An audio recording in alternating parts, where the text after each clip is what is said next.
I mean, it's kind of hard. I mean, until you face them and really know our offense's tempo. We've faced teams before with tempo. I was at other schools where we actually average more plays. But obviously, when you have really good, talented players at the skill position, at the quarterback position, at the tailback position, at the wide receiver position, obviously you got good players and you go fast. There's an added edge to that. So I think the thing that you always say that you really want to accomplish as a defense is to have proper alignments, get your leverage, and you got to make plays in space.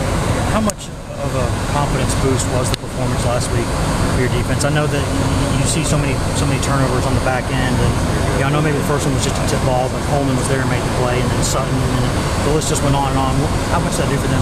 For their confidence? Anytime on defense that you can turn the ball over, force some turnovers, it only helps your confidence, not just the defense, but the entire team. And anytime you change momentum and keep the momentum, it's gonna obviously enhance your chances of winning. We were able to jump on them really early because they're a really good team, and take advantage of those opportunities. I thought our guys hung in there even when they started to make a push. I know obviously every time there's a turnover, obviously the defense made a play, but as you broke those down and looked at those, how much of that was your guys kind of doing what they're coached to do, making the right cut, making the right read, and how much of it was maybe just Western being a little errant a little bit? There's a little bit of both. There's always going to be a little bit of both, and I'll just leave it like that. I think it was a little bit of both. Coach, how much better do you feel?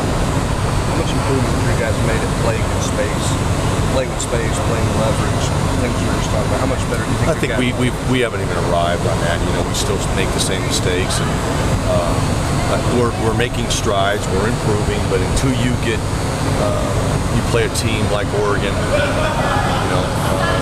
that challenges you in space, you're not really going to quite know. So again, we've made some improvements in those areas, but let's see on Saturday how that ends up. How do you feel about your team's mental ability to kind of handle the tempo when it gets going so fast? Yeah, the good thing for us, we've got a great example every day. Our offense is tempo, and we practice at a high pace. So they're kind of used to some type of a tempo. Whether it's just as fast, not as fast, but at least they have an idea. And then we try and add some of that stuff to what we might expect that we're going to get from a crowd noise, from a faster tempo. Obviously they're averaging certain plays a little bit faster than other teams from one snap to the other. But again, I think it helps us that we have a team. Our offense is like that. And, really, you can only help. Sorry, you talk about being kind of a safety-led defense. What ways does Oregon stress your safeties beyond just the speed and tackling in space? They stress really the whole defense. To force you to play assignment football, force you to get lined up. It's such a big key to get lined up.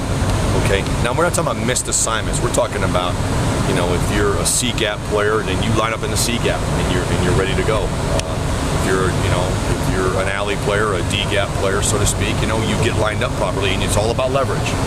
And regardless if it's a safety or a linebacker or a defensive end, a defensive tackle, a corner, and then keeping your leverage.